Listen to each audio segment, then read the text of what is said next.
Las escrituras que tenemos en el día de hoy vienen de el primer libro de Pedro, capítulo 2, versículos 9 al 12. Nuevamente les digo, primera de Pedro, capítulo 2, versículos 9 al 12. Pueden acompañarnos en sus Biblias o en las pantallas. Pero ustedes son linaje escogido, real sacerdocio, nación santa, pueblo que pertenece a Dios, para que proclamen las obras maravillosas de aquel que los llamó de las tinieblas a su luz admirable. Ustedes antes ni siquiera eran pueblo, pero ahora son pueblo de Dios. Antes no habían recibido misericordia, pero ahora ya la han recibido. Queridos hermanos, les ruego, como extranjeros y peregrinos en este mundo, que se aparten de los deseos pecaminosos que combaten contra la vida. Mantengan entre los incrédulos una conducta tan ejemplar que, aunque los acusen de hacer el mal, ellos observen las buenas obras de ustedes y glorifiquen a Dios en el día de la salvación. Esta es la palabra de Dios para el pueblo de Dios. Todos decimos amén. Amén. Y ahora los invito a que oremos todos juntos.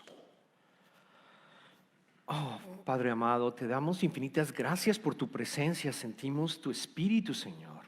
Lo sentimos y te damos gracias porque estás acá y estás con nosotros y en nosotros, Señor. Venimos a ti buscando un mensaje de esperanza, Señor. Tú sabes lo que cada uno de nosotros está experimentando en este momento. Y yo te pido, Señor, que ese mensaje que tú tienes preparado para cada uno de nosotros llegue y podamos ser transformados y cambiados y tener una voz de aliento y tener también la posibilidad de estar experimentando tu reino aquí en la tierra. Esa es nuestra oración, Señor. Gracias por ser un buen Padre. Te pedimos todo esto en el nombre de tu amado Hijo Jesucristo, que también nosotros amamos fuertemente. Todos decimos amén, amén, amén. Hoy iniciamos una nueva serie. Las series se llaman Guerra de Amores. Y con el propósito de dar introducción a las series, yo quiero comentarles el poder que tiene la cultura, el poder que tiene la sociedad y que nos va afectando sin darnos cuenta de nuestra identidad. No solamente individual, sino también colectiva. Nos afecta también nuestras creencias, nuestros valores e incluso afecta incluso el arte. Es impresionante cuando te das cuenta cómo la cultura donde estamos te va afectando. Y para darles una ilustración les voy a comentar algo personal que pasó a nosotros cuando llegamos a este país hace 23 años. Como algunos de ustedes saben, somos colombianos. Vivíamos en Bogotá y hace 23 años yo trabajaba por una compañía americana llamada Compaq Computer Corporation. Y esta compañía también estaba, por supuesto, en Bogotá, pero tenía la casa matriz aquí en Houston. Y recibí una oferta de trabajo para venir a trabajar acá. Al principio lo pensamos, oramos y al final dijimos, vamos a tomarlo por dos razones. La primera razón, porque en Colombia hace 23 años, para aquellos que son colombianos, hace 23 años las cosas no estaban fáciles en Colombia porque había mucha violencia, secuestros, incluso habíamos tenido un percance de seguridad que algún otro día les voy a comentar. Y la segunda razón es porque dijimos, bueno, es una visa de trabajo por 3 años. ¿Por qué no tomamos la oportunidad y nos venimos y aprovechamos todo lo que este país tiene? 3 años, nos regresamos a Colombia. Buena oportunidad para mejorar nuestro idioma, del inglés, hablar en inglés, escucharlo, entenderlo. Adicionalmente, ahorrar dinero para la educación de nuestros hijos. Esto va a ser algo muy bueno, un win-win, como dicen los americanos. Así que nos vinimos.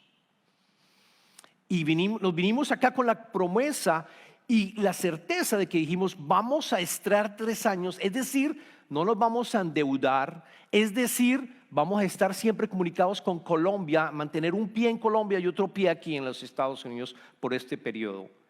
Vamos a estar constantemente cuidando que no vayamos de cierta manera a asimilarnos tantos a la cultura americana, porque de cierto modo estábamos preocupados de lo que pudiera impactarnos. Solo fue que llegáramos cuando empezó el cambio. Por ejemplo, dijimos 3 años, no nos vamos a endeudar. Lo más obvio es rentar una casa por 3 años. Lo más obvio es quizás usar un carro no de último modelo y mantenerlo durante los 3 años. Lo más obvio era no endeudarnos, era nuestra promesa. Hicimos todo lo contrario. Hicimos todo lo contrario. Pues la compañía nos ofrecía, ¿por qué no comprar una casa? Le podemos ofrecer un realtor, un real estate agent que les va a ayudar a comprar la casa. Dijimos con Ana, bueno. Y nos dimos cuenta de la abundancia que hay en este país, que es el primer tema, el primer amor que nosotros nos enfrentamos de cierta manera. La abundancia. Porque obviamente hay abundancia en todos los países, pero aquí sabemos la gran abundancia que hay. Los intereses en Colombia hace 23 años era el 35% para comprar una casa. 35%. Aquí hace 23 años, 8%. Adquirimos nuestra primera casa. ¿El carro? No, yo voy a comprar un carro usado, mi amor. Llevaba un carro rentado. Me acuerdo que llegué a la oficina y empecé a ver todos estos carros en el parking lot, en el parqueadero, ¿no? Y empecé a ver estas marcas y decía, ¿pero esto es Latinoamérica? ¿Acá? Estos son los carros que tienen. Y efectivamente me empecé a comparar. Y me di cuenta que los compañeros míos también tenían otros vehículos de otras marcas europeas. Y le dije a Ani, yo me acuerdo, Ani, vamos a pasar 3 años. ¿Por qué no nos damos ese lujo? Me doy ese lujo, ¿no? Debería tenerme la posibilidad de darme ese lujo. Los intereses están bajos, compramos carro. Y así ocurrió. La piscina. Oh, es muy caliente. Houston es muy caliente. ¿Por qué no compramos una piscina? Hicimos un préstamo, el peor préstamo que se haya podido haber hecho, porque es un balón contra nuestra casa, y nos endeudamos porque creíamos que teníamos la oportunidad de experimentar y tener una casa para nuestros hijos con piscina. Y por otro lado, si vendemos la casa, se vende más rápido si tiene una piscina. En un momento, muy rápidamente, empezamos a cambiar nuestras creencias. Dejamos de ir a la iglesia incluso. Nos dimos cuenta también del secularismo que hay acá y que hay en todos los países. No quiero hablar mal de Estados Unidos, pero en donde Dios no existe, ni en el trabajo, Dios no existe tampoco con nuestros amigos, Dios no existe, no está en el vocabulario en ninguno de nosotros, y nos adoptamos y empezamos a alejarnos, a no ir a la iglesia. Y yo particularmente, a empezar a tener un amor por mi trabajo, por el dinero, por hacer dinero, por crecer en mi carrera corporativa. Y esta ilustración es exactamente lo que experimentamos nosotros como cristianos. Cristianos que acabamos de ser cristianos, o cristianos que tenemos ya mucha más experiencia, o experiencia no, sino que hemos caminado con el Señor. De cualquier forma, de cualquiera de los dos, esas mismas fuerzas son las que sentimos nosotros y sienten ustedes como cristianos. Entonces la pregunta es, ¿cómo vivir? ¿Cómo vivimos en medio de estas guerras de amores? ¿Cómo vive un cristiano? ¿Cuál es el tipo de vida que debería tener una persona que es un discípulo de Jesucristo? Y la respuesta está en lo que acabamos de leer nosotros acá con la primera epístola del apóstol Pedro. El apóstol Pedro escribió 2 epístolas, la que acabamos de escuchar, que tiene apenas 5 capítulos, y yo los invito a que lo lean en sus casas. La segunda epístola tiene apenas 3 capítulos, o sea, es un libro corto para que lo puedan ustedes leyendo. Pero la primera epístola de Pedro responde cómo deberíamos vivir nosotros para evitar que estos amores nos afecten a nosotros. Y voy a empezar primero con la manera como él arranca la epístola. Tomen sus Biblias, por favor, y vayamos al primer capítulo, en el primer verso de la epístola de Pedro.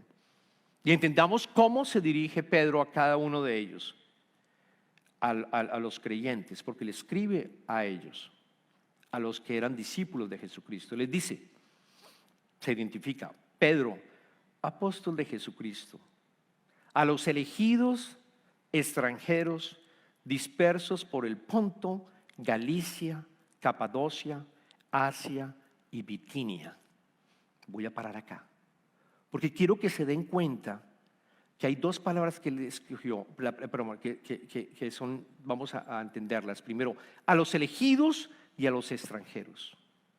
A los elegidos les dice, porque está hablándoles a estos creyentes, a estos nuevos creyentes, discípulos de Jesucristo que vivían en estas ciudades, Ponto, Galicia, Capadocia, Asia, Bitinia, que es hoy en día Turquía, es la iglesia primitiva. Y les dijo, ustedes son elegidos. Recuerden que ustedes son elegidos, ustedes son santos. ¿Por qué? Porque Jesucristo pagó con su sangre para que ustedes pudieran ser redimidos y comprados de vuelta. Ustedes han aceptado a Jesucristo, por lo tanto recuerden que son nuevas criaturas, que son elegidos. Su identidad está en Cristo, han vuelto a nacer, tienen otra ciudadanía. Ustedes han sido comprados con la sangre de Jesucristo, que es Dios. Recuerden esto. Y más adelante en el capítulo 2 versículo 9 a 10 lo refuerza en su epístola y dice lo siguiente, capítulo 2 versículo 9 a 10: pero ustedes son linaje escogido, real sacerdocio, nación santa, pueblo que pertenece a Dios, para que proclamen las obras maravillosas de aquel que los llamó de las tinieblas a la luz admirable. Ustedes antes ni siquiera eran pueblo, pero ahora son pueblo de Dios. Antes no habían recibido misericordia, pero ahora ya la han recibido. Y se nos olvida a nosotros que somos santos. Se nos olvida fácilmente, porque la guerra de estos amores nos empieza a afectar. Y se nos olvida que hemos sido escogidos, que Él pagó. El Hijo de Dios vino a este mundo, a un mundo de oscuridad, un mundo donde hay traiciones, un mundo en donde vivimos egoísmo, un mundo en donde la gente nos traiciona por múltiples cosas, donde hay divorcios, donde hay tristeza, donde hay enfermedad. Y es Jesucristo, el Hijo de Dios, que vino acá, se humilló y murió por cada uno de nosotros, que lo hemos aceptado y que lo estamos siguiendo. Por lo tanto, eres elegido. Recuerda, eres elegido, eres parte de la nación santa, eres escogido. Luego Pedro les está recordando a ello, eres escogido. La segunda palabra que quiero que miremos es extranjeros. Extranjeros, y esto es fascinante. Les dice extranjeros. Y no es porque ellos se vinieron probablemente de Jerusalén a vivir en esas ciudades, sino que al contrario, ellos estaban allá viviendo. Es Pablo el que planta estas iglesias. Ellos aceptan a Jesucristo como su discípulo. Hay un proceso de transformación y viven allí, pero Pedro los llama extranjeros. Extranjeros. Y en su Biblia probablemente Reina Valera de pronto dice expatriados. ¿Qué significa extranjero y expatriado? Es alguien que viene acá, como en nuestro caso. Nosotros venimos acá, venimos con una visa de trabajo, venimos con una visa de estudiante, venimos con una visa de inversionista y regresamos nuevamente a vivir como vivíamos antes, en identidad. O sea, extranjeros, la manera como está escrita, significa que es alguien que vino a estar acá por un periodo de tiempo y se va y se regresa a su identidad. No, eso no es lo que Pedro nos está diciendo. Porque me puse a estudiar y la palabra griega que él está tratando de decir se llama parapídemos. Parapídemos. Es la mejor traducción que pudiéramos tener lo que viene acá está escrito. Repitamos todos. Parapídemos. Parapídemos. Ok, muy bien, estamos aprendiendo algo de griego acá. Es el que viene de un país extranjero a una ciudad o tierra para residir allí al lado de los nativos. Es decir, la mejor traducción que podríamos interpretar esto, extranjero residente. O sea, es un extranjero que vino de otro país a quedarse acá, que sabe que es un peregrino porque va de un lado al otro. Tiene un pie puesto aquí, donde estamos viviendo, y otro pie puesto en el reino de Dios. Él sabe que vamos hacia allá, que es el destino final, es el reino de Dios para vivir con Jesucristo sentado a la derecha de Dios Padre. Ese es el llamado nuestro, de que nosotros vivamos, si lo quieren decir como la palabra resident alien, a veces lo escuchan ustedes aquí en inglés. Resident alien es alguien que está con el derecho de poder vivir acá, pero que vive con todos. Luego entonces les está diciendo Pedro, para resumir, les está diciendo: ustedes son resident aliens, ustedes son extranjeros residentes. Extranjeros residentes. Básicamente nos está diciendo: vivamos sabiendo que estamos de paso, sabiendo que nosotros no pertenecemos a esta tierra, a esto que estamos viviendo, sino somos ciudadanos del cielo. Es bien importante que entendamos esta primera parte: residente y extranjero. Ahora, ¿cómo vivimos entonces la vida cristiana en un mundo como el que estamos viviendo? De nuevo viene la pregunta. Y la respuesta la encontramos en el capítulo 2, versículo 1 a 2. En el 1 a 2. Por lo tanto, abandonando toda maldad y todo engaño, hipocresía, envidias y toda calumnia, deseen con ansias la leche pura de la palabra, como niños recién nacidos. Así, por medio de ella crecerán en su salvación, ahora que han aprobado lo bueno que es el Señor. Aquí está la respuesta de cómo debemos de vivir nosotros como extranjeros residentes, vueltos a nacer en Cristo, abandonando. Usted me dirá: no, pero esto, abandonando tu maldad, y probablemente van a decir: yo no tengo ningún tipo de maldad, yo no he matado a alguien, yo no he herido a alguien. Pero esta palabra es mucho más, el concepto que nos está dando es mucho más amplio. Maldad es cuando incluso nosotros a veces pensamos en hacerle daño o que algo le pase mal a otra persona, o con nuestros labios diciendo algo a alguien y herimos a esa persona. La estamos hiriendo. Él nos está diciendo: abandonen, dejen absolutamente todo lo que tenga que ver con maldad, incluido lo que nosotros decimos con nuestros labios. Y se dan cuenta, el mundo en el cual vivimos está lleno de esto. Falta ver las noticias para darnos cuenta de la maldad que existe. Dice: todo engaño. No mintamos. No es necesario mentir en el reino de Dios. No necesitas mentir en el reino de Dios, porque Él está contigo. Y si hay consecuencias por algo que hiciste, van a haber consecuencias, pero no es necesario mentir, porque el mundo está lleno de esos amores de la mentira, de la falsedad. Tercero, hipocresía. Ni hablar de la hipocresía. El mundo está lleno de esto, y nosotros también. Y me culpo, porque eso es lo que yo experimenté cuando llegué acá.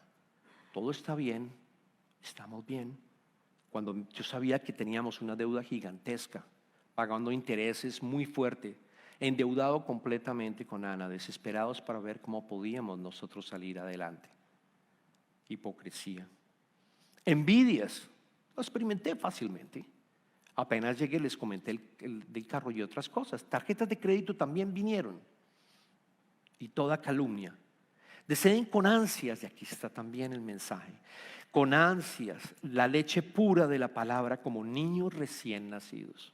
¿Cómo debes vivir tu vida como cristiano? Como un bebé recién nacido.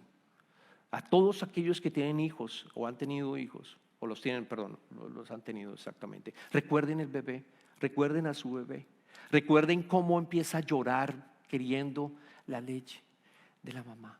Recuerden, ¿se acuerdan? Que nos levanta a las 2 de la mañana o a las 3 de la mañana llorando porque porque tenía hambre. Así está diciendo Pedro, y es la mejor ilustración que pudiéramos tener. La vida de cristiano, como la debemos vivir aquí en esta cultura y en cualquier cultura que ustedes estén experimentando, es precisamente como un bebé que está esperando la leche precisamente pura de la palabra, del evangelio. Pura significa que no tiene ninguna contaminación. Significa que cuando tú escuchas un sermón y cuando tú escuchas o vas a una iglesia, que sea una iglesia bíblica, que no esté contaminada con la cultura, porque la cultura, es cierto, ha venido afectando a la iglesia y es muy triste. Justo hoy nosotros aprobamos ustedes, a los que son miembros, los invitamos para venir acá, porque nosotros nos separamos de la Iglesia Unida Metodista, que estaba permitiendo tener pastores homosexuales y adicionalmente matrimonios homosexuales e incluso ciertas otras ideas que están en este momento afectando desafortunadamente a la Iglesia Metodista Unida. No quiero decir que nosotros no debemos amar a una persona que tenga una atracción al mismo sexo. No, debemos al contrario llamarlo para que venga acá con amor, precisamente para que el poder del Espíritu Santo lo ayude a transformarse, porque es posible esa transformación. La iglesia desafortunadamente se ha venido afectando por la cultura y tenemos que evitarlo. Luego tenemos que estar recibiendo la leche pura, sin contaminación de la palabra. Y que día a día actuemos como bebés que dependemos del Padre en todo, absolutamente en todo, en todas las áreas de nuestra vida, el trabajo, la educación, tu relación con tu esposa o esposo, con los familiares, con tus hijos, dependiendo constantemente de Él, siendo Él el que nos va guiando y nos va moldeando. Porque con esa manera vamos creciendo. Y esto no quiere decir, Pedro, que es para un cristiano que acaba de ser cristiano. No. Está diciéndolo para todos. El que acaba de iniciar su caminar con Jesucristo o aquel que lleva muchos años caminando con Él. Siempre recibe y mira cómo recibir la leche que te permite crecer en ese proceso de santificación. Volviendo a nuestro caso, eso nos pasó. Nos dimos cuenta que estábamos dejando de ir a la iglesia. Nos sentíamos solos, porque es otra de las cosas que ocurren en este país y en esta cultura. El individualismo. El individualismo en Norteamérica es una cosa muy, pero muy seria. En donde tú eres llamado a hacer tú lo mejor posible y a crecer por tus medios. No necesitas a nadie, ni del Dios, ni del Creador, sino crecer. Tú lo puedes hacer todo. Individualismo, lo que estamos viendo en esta cultura, muy fuerte, y lo empezamos a sentir. Nos dimos cuenta que necesitamos comunidad, nos dimos cuenta que necesitamos volver a la iglesia, nos dimos cuenta que necesitamos a hermanos y hermanas en Cristo para poder crecer. Y por la gracia de Dios también recibimos una clase de financiamiento, Dave Ramsey, no sé si lo conocen. Dave Ramsey tiene unas clases sobre financiamientos, Peace, Financial Peace se llama. Lo tomamos en una iglesia en inglés, pero tomamos el curso con Ana. Y ahí nos dimos cuenta el error que estábamos cometiendo. Estábamos viviendo fuera de nuestros medios, gastábamos más de lo que teníamos. No estábamos ahorrando quizás para nuestros hijos como deberíamos ahorrar. No teníamos un fondo para caso de emergencias. Todo lo que implica personal financial, que es una clase que vamos a dictar aquí en la iglesia también, porque yo creo que es importante que lo tengamos. Y aprendimos también a dar, porque todo le pertenece al Señor.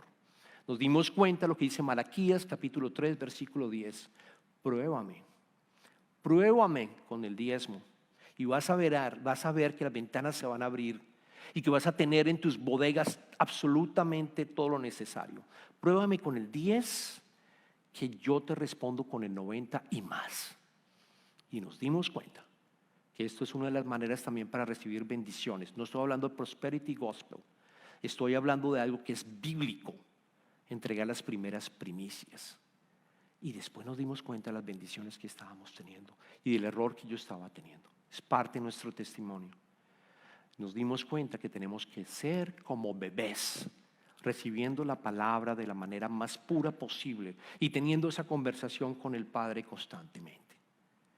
Pero ahora, ¿cómo sé si yo estoy viviendo una vida bíblica? ¿Cómo sé cristiana? ¿Cómo sé cuál es la prueba? Y el apóstol Pedro nos la da. Nos da una prueba que podemos aplicar en nuestras vidas y como una acción podemos claramente definirlo, saber si estamos o no haciéndolo. Y está en los siguientes versos que leímos al principio, en el versículo 11. Queridos hermanos, les ruego, como a extranjeros, otra vez volví a decir la palabra peridemos, y peregrinos en este mundo, que se aparten de los deseos pecaminosos que combaten contra la vida. Mantengan entre los incrédulos una conducta tan ejemplar que aunque los acusen de hacer el mal, ellos observen las buenas obras de ustedes y glorifiquen a Dios en el día de la salvación. Fíjense que la prueba consiste en que tú estás inmerso en esta cultura, cualquiera que sea. El día de mañana ustedes viven quizás o regresamos a otro país.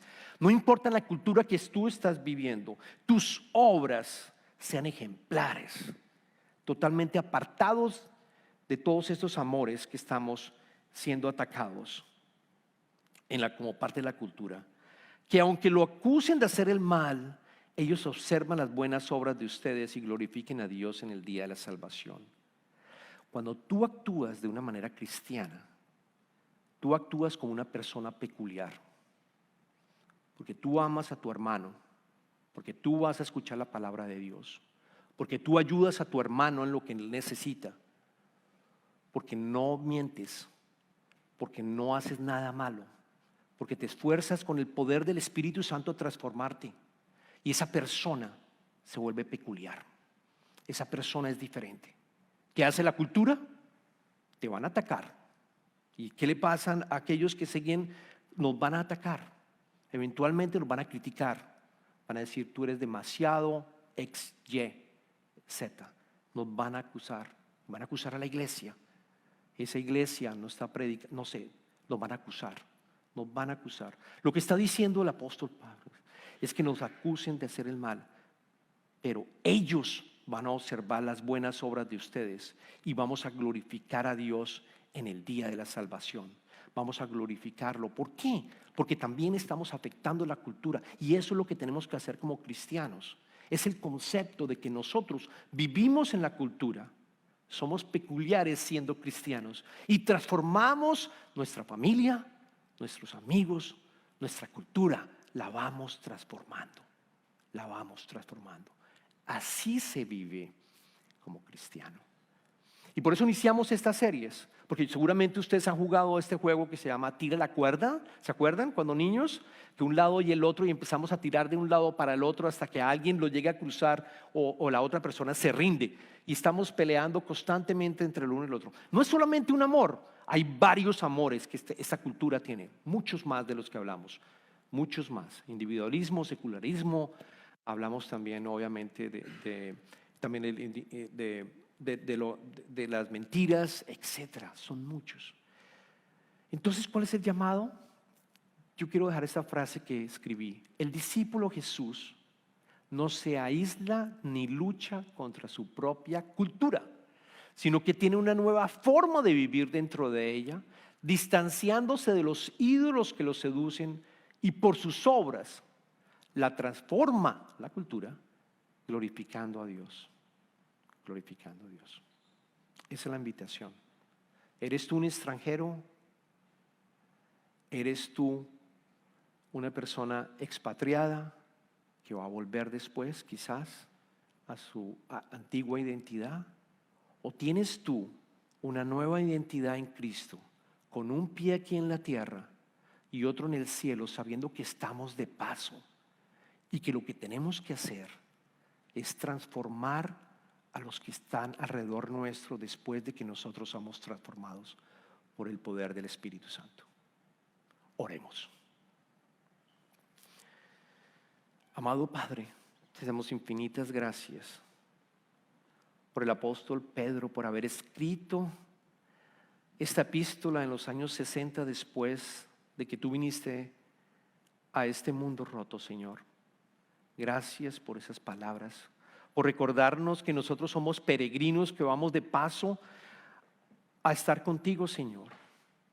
Y te pedimos, Señor, que por el poder del Espíritu Santo nosotros tengamos eso presente, que estemos constantemente dándonos cuenta de si nuestro espíritu está siendo llevado por un amor diferente al tuyo, en donde nuestro espíritu se ve comprometido y nuestros valores empiecen a cambiar. Te pedimos que nos protejas a nosotros y a nuestras familias. para que no sea así. Y por el contrario, que por el poder de tu Espíritu Santo, al transformarnos nosotros, también podamos transformar a las personas que están con nosotros, a la comunidad, Señor, porque hemos sido llamados a ser la luz y la sal en esta tierra. Gracias, Padre mío. Esa es nuestra oración y petición para todos los que estamos aquí presentes y están viendo el servicio, Señor. Ahora que entramos a la parte de las ofrendas, Señor, te damos gracias por todos aquellos que están apoyando el ministerio de Covenant en español y en inglés en esta comunidad.